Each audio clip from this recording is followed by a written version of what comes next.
Sekarang akan dibahas materi ini, materi pelajaran matematika. Materi ini sangat penting ya, yang sekarang akan kita pelajari, yaitu tentang teorema Pythagoras. Nah, ini sering dipakai di SMP, bahkan tingkat SMA ya, atau MA, SMP dan MTS dipelajarinya di SMP dan MTS. Tapi digunakan juga di SMA atau MA. Oke, rumus Pythagoras. Ini adalah rumus Pythagoras. Kuadrat sisi miring sama dengan jumlah kuadrat dua sisi yang lainnya. Nah, sekarang kita perhatikan ini tiga segitiga ya. Nah, ini semuanya segitiga siku-siku. Jadi rumus Pythagoras itu digunakan pada segitiga siku-siku. Nah, tahu dari mana segitiga siku-siku? Ada ini ya.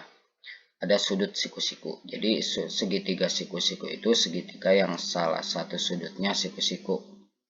Nah, di sini ya, siku-siku.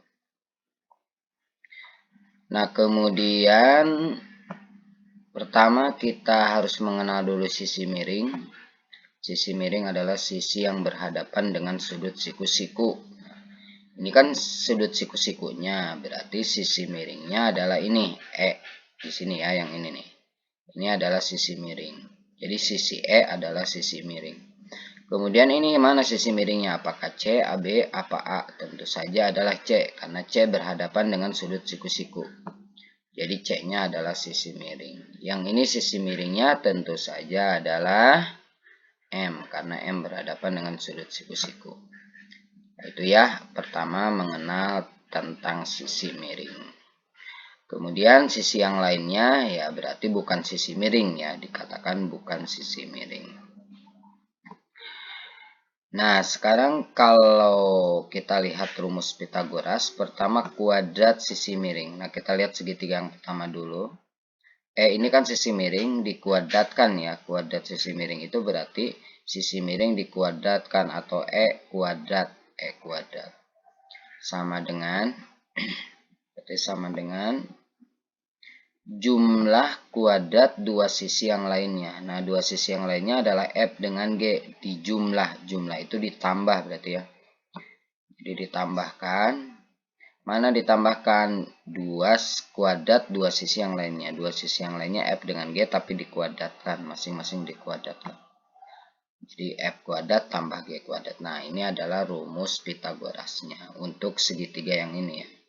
E kuadrat sama dengan F kuadrat tambah G kuadrat. Nah, sekarang rumus Pythagoras yang ini bagaimana? Berarti kuadrat sisi miringnya C, berarti C kuadrat sama dengan, nah berarti ini ditambahkan ya, tapi dikuadratkan. A kuadrat tambah B kuadrat, sisi yang lainnya. Selain C maksudnya, berarti A dengan B. Yang ketiga berarti M kuadrat ya, karena sisi miringnya M. M kuadrat sama dengan, berarti N kuadrat tambah P kuadrat. Nah, itu adalah rumus Pythagoras. Nah, rumus Pythagoras ini bisa saja kan kalau misalkan ditanya sisi miring. Berarti rumusnya adalah E. Tetapi ketika ditanya yang sisi yang lainnya selain sisi miring, misalkan F atau G, maka rumus Pythagorasnya berubah ya. Kalau asalnya ditambah berarti menjadi dikurang. Misalkan ditanya F, berarti F kuadrat sama dengan, nah sisi miring dulu di sini, E kuadrat dikurang berarti. Dikurangi yang belum G ya, G kuadrat. Kalau ditanya G bagaimana? Berarti G kuadrat sama dengan E kuadrat dikurangi F kuadrat. Nah, sisi miringnya selalu di depan ini ya. Kemudian kalau ditanya A bagaimana sama ya, berarti A kuadrat sama dengan C kuadrat dikurangi B kuadrat. Kalau ditanya B kuadrat berarti sama dengan C kuadrat dikurangi A kuadrat. Ini misalkan ditanya N berarti M kuadrat dikurangi P kuadrat. Tapi semuanya dikuadratkan ya. P kuadrat sama dengan M kuadrat dikurangi N kuadrat. Jadi intinya begini, untuk rumus Pitagoras itu kalau ditanya sisi miring, rumus Pitagorasnya ditambah. Kalau yang ditanyanya bukan sisi miring, rumus Pitagorasnya dikurangi. Itu simpelnya ya. Sisi miring tambah bukan sisi miring kurang. Sisi miring tambah bukan sisi miring kurang. Nah, gitu. Oke, kita akan lihat contoh soal. Tentukan panjang sisi yang belum diketahui. Nah, ini yang belum diketahuinya adalah A sebagai sisi miring ya, berhadapan dengan sudut siku-siku. Yang ini E bukan sisi miring ya, karena sisi miringnya ini 25. Kemudian yang ini I juga bukan sisi miring karena sisi miringnya 13. Karena sisi miring itu berhadapan dengan sudut siku-siku. Oke, A sisi miring berarti rumus Pitagorasnya ini A sisi miring berarti yang ditanyanya sisi miring. Berarti ditambah rumus Pitagorasnya. Jadi A kuadrat sama dengan, nah berarti ditambah ya, ingat. Karena sisi miring yang ditanya berarti ditambah. Sama dengan berarti 3 kuadrat ditambah 4 kuadrat. Pakai satuan nggak apa-apa ya. 3 cm kuadrat ditambah 4 cm kuadrat. A kuadrat sama dengan, nah 3 cm kuadrat itu apa artinya? Artinya adalah 3 cm dikali 3 cm. P pangkat 2 artinya P dikali P. Berarti 3 cm kuadrat berarti 3 cm dikali 3 cm. Sama dengan 3 kali 3 9 cm kali cm cm kuadrat. Jadinya 9 cm kuadrat. Nah, maka di sini jadi 9 cm kuadrat tambah 4 cm kuadrat berarti 4 cm dikali 4 cm. 4 kali 4 16 cm kali cm cm kuadrat berarti 16 cm kuadrat. A kuadrat sama dengan, nah tinggal ditambah. Kalau menjumlah, kalau belakangnya sama, ini kan ini anggap huruf ya, atau ini satuan ya. Kalau satuan itu kalau menjumlah satuannya harus sama ya. Ini sudah sama. Kalau sudah sama berarti tinggal ditambahkan saja angkanya. Satuannya berarti tetap satu ini, cuma ditulis sekali. Jadi jangan dikalikan cm pangkat 2 kali cm pangkat 2 cm pangkat 4. Enggak, bukan perkalian ya, ini penjumlahan. Jadi ketika penjumlahan yang dijumlahkan angkanya saja yang di depan. 9 tambah 16 25. Jadinya 25 cm pangkat 2. Nah, apakah sudah beres? Nah, tidak mungkin kan ya, A-nya 25. Ini 3, ini 4, masa di sini 25. Jauh sekali. Nah, kenapa belum beres ya? Karena ini masih A kuadrat. Ingat, kalau kuadrat, bentuk kuadrat itu salah satu penyelesaiannya atau penyelesaiannya adalah dengan memakai akar kuadrat atau diakarkan. Jadi A sama dengan akar dari 25 cm kuadrat. Jadi kuadratnya pindah, anggap kuadratnya pindah ke sini jadi akar. Nah, akar 25 cm kuadrat berarti berapa dikali berapa yang hasilnya 25 cm kuadrat. Tapi angkanya harus sama ya. Berarti 5 cm. Jadi A sama dengan 5 cm. Ingat 5 cm kuadrat berarti 25 cm kuadrat. 5 kali 5 25 cm kali cm cm kuadrat. Nah itu ya. Jadi akar 25 cm kuadrat adalah 5 cm. Maka panjang A-nya adalah 5 cm. Nah itu. Sekarang yang kedua. Nah ingat ya tadi bahwa E itu bukan sisi miring. Karena sisi miringnya adalah 25. Nah kalau E bukan sisi miring berarti rumus Pitagorasnya jangan ditambah tetapi dikurang. Berarti E kuadrat, nah ini dikurang ya. Kurangi. Berarti sama dengan, nah ini berarti yang paling besar dulu ya. Sisi miring dulu yang di sini nih di depan. 25 cm kuadrat dikurangi yang ini 7 kuadrat. 7 cm kuadrat. kuadrat sama dengan 25 kali 25 berapa? 625 cm kali cm, cm kuadrat. Jadi 625 cm kuadrat. Kurangi 7 kali 7, 49 cm kali cm, cm kuadrat. Jadi 49 cm kuadrat. Atau 7 kuadrat 49 cm kuadrat, cm kuadrat. Nah, sekarang dikurangi, bukan ditambah. Kuadrat sama dengan, kurangi ya, jadi 625 dikurangi 49. Hasilnya 576 cm kuadrat. Nah, sama dengan yang tadi berarti diakarkan. Sama dengan akar dari 576 cm kuadrat. Nah, untuk menjawab soal seperti ini, kita harus mengalihkan ya. Kan kalau ini mah gampang, 5 kali 5, 25. Nah, kalau ini berarti kita harus menebak dulu. Kita harus tahu patokan. Pertama, ujungnya nih. Ujungnya itu 6. Perkalian berapa sih yang menghasilkan 6? Ada 2 ya. Yang perkalian menghasilkan ujungnya 6 itu 4 kali 4. 4 kali 4 16 atau 6 kali 6 36. 16 kan ujungnya 6, 36 juga ujungnya 6. Berarti antara 2 belakangnya, angka belakangnya antara 4 dengan 6. Karena tahu ya di sini 6. Enggak mungkin belakangnya 2. Misalkan 32. Kenapa? Karena belakangnya 2 itu 2 kali 2 4. Ini kan belakangnya 6, tidak sinkron.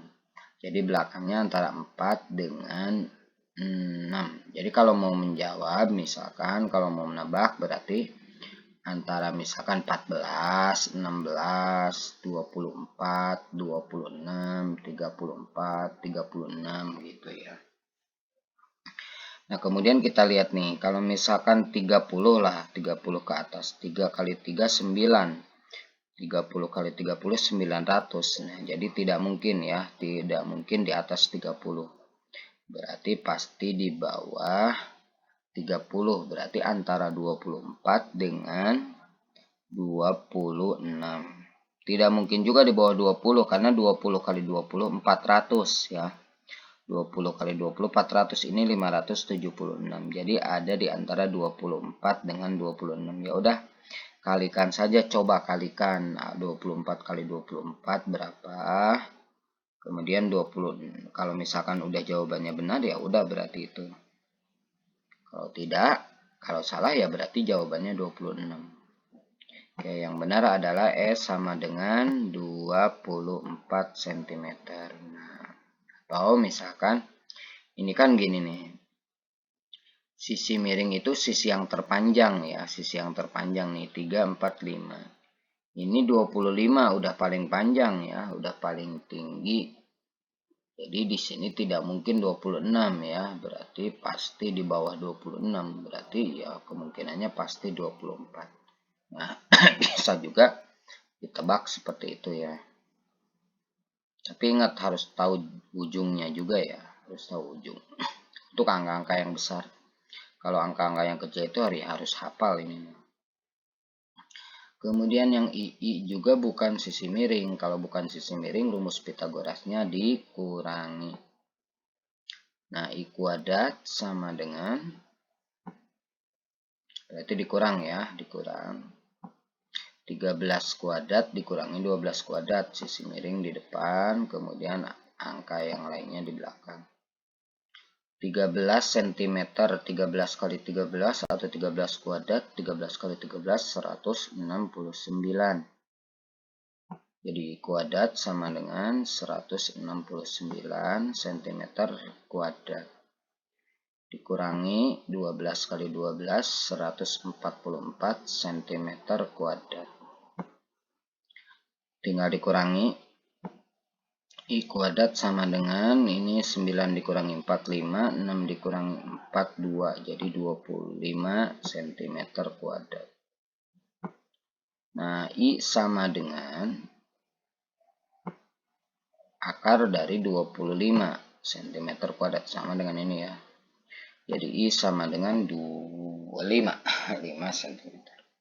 Jadi di sini 5 cm. 5, 12, 13. Yang ini 7, 24, 25. Yang ini 3, 45. Nah, nanti ada pembelajaran triple Pitagoras ya. Triple Pitagoras itu jadi tidak usah pakai rumus Pitagoras, kita tahu jawabannya di sini 5, di sini 24, di sini juga 5. Oke, coba soal seperti ini bagaimana? Bisa dicoba atau dilihat ini rumusnya bagaimana, apakah ditambah atau dikurang. Ya udah tahu ini ditambah apa dikurang. Nah, kita lihat n kuadrat sama dengan n itu apa? N-nya adalah sisi miring ya. Berarti rumus Pitagorasnya ditambah.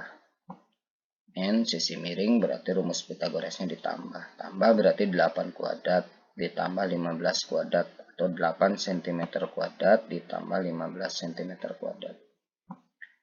N kuadrat sama dengan 8 kali 8 berapa? 64 cm kuadrat tambah 15 kali 15 30, bukan, itu mah ditambah. 15 kali 15 225.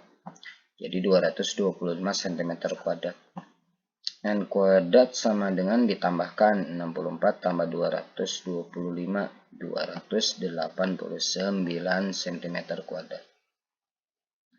N kuadrat sama dengan ini N kuadrat ya, mohon maaf ini masih N kuadrat. Udah N ya, N, maaf. N sama dengan, kan kuadratnya pindah ke sana jadi akar. N sama dengan akar 289. Nah, seperti tadi ya, kita lihat ujungnya atau kita lihat ini ya, ini berarti di bawah 15 angkanya ya. Ingat, di bawah 15. Di atas, maaf. Ini kan sisi miring paling panjang, berarti di atas 15.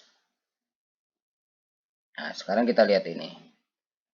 Ini ujungnya 9. Ujungnya 9 itu berarti perkaliannya bisa 3 kali 3. 3 kali 3, 9. Kalau ujungnya 3 berarti jawabannya bisa 13 atau bisa 23. Ya. Sedangkan kalau ingat, kalau tadi 20 kali 20 400, apalagi 23 kali 23 berarti pasti lebih dari 400. Nah, berarti nggak mungkin 23. Jadi 13 juga nggak mungkin karena ini lebih dari 13 ya, sisi miring itu sisi terpanjang. Nah, berarti kalau gitu 3 yang belakangnya 3 salah ya. Yang belakangnya 3 salah. Kenapa salah? Ulang ya. Kenapa salah? Karena pertama yang belakangnya 3 itu kan ini 9. 9 itu kan 3 kali 3. Oh, 3 kali 3 9. Jadi bisa saja jawabannya 13. 13 karena 13 itu belakangnya 3. Tapi kan 13 tidak sesuai di sini. Di sini harus lebih dari 15. 13 kurang dari 15. Kemudian juga 23. Belakangnya 3 kan setelah 13 ya 23. 23 juga tidak mungkin karena tadi kan 20 kali 20 aja 400 ya. Apalagi 23 kali 23 lebih dari 400. Enggak mungkin. Nah, jadi belakangnya bukan 3. Yang belakangnya 9 lagi angka berapa? 7 ya. 7 kali 7 adalah 49. Nah, belakangnya 9, angka 9. Jadi kemungkinannya 7 ya berarti ya. Tidak ada kemungkinan lain, berarti angka belakangnya pasti 7. 7 berarti kita coba 17 ya. 17.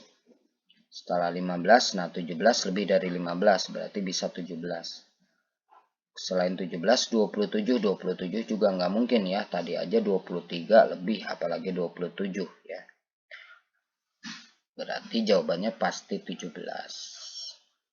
Nah, coba aja 17 kali 17. 17 kali 17 adalah 289. Jadi N sama dengan 17 cm. Akar dari 289 adalah 17. Akar dari cm kuadrat adalah cm.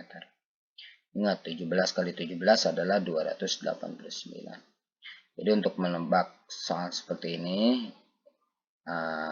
untuk mencari jawabannya, tebak dulu ya yang angka di belakangnya. Sama ini ya, apakah angkanya di bawahnya di bawah sisi miringnya atau sebagai sisi miring. Kalau sisi miring sebagai yang terpanjang, berarti lebih dari 15. Kalau di sini berarti kurang dari 13. Kalau di sini berarti kurang dari 25. Kalau di sini berarti lebih, paling tinggi ya. Kalau sisi miring sebagai paling tinggi angkanya, paling besar. Kemudian contoh soal lain. Tentukan panjang diagonal sebuah persegi panjang yang memiliki panjang 8 cm dan lebar 6 cm. Ini persegi panjang, panjangnya 8 cm, ini panjangnya.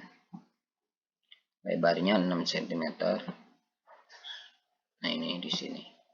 Nah, ini ingat ya, kalau di sini 8 berarti di sini juga sama 8 sebagai panjang. Ini di sini juga 6 sebagai lebar. Panjang diagonal yang ditanya, panjang diagonal mana sih? Nah, ini ya, bisa ke sini, bisa melintang ke situ, bisa melintang ke sini. Kita ambil yang ini. Nah, ini diagonalnya. Misalkan panjang diagonalnya P. Ini kita ambil ya jadi segitiga siku-siku. Nah, kita ambil jadi segitiga siku-siku.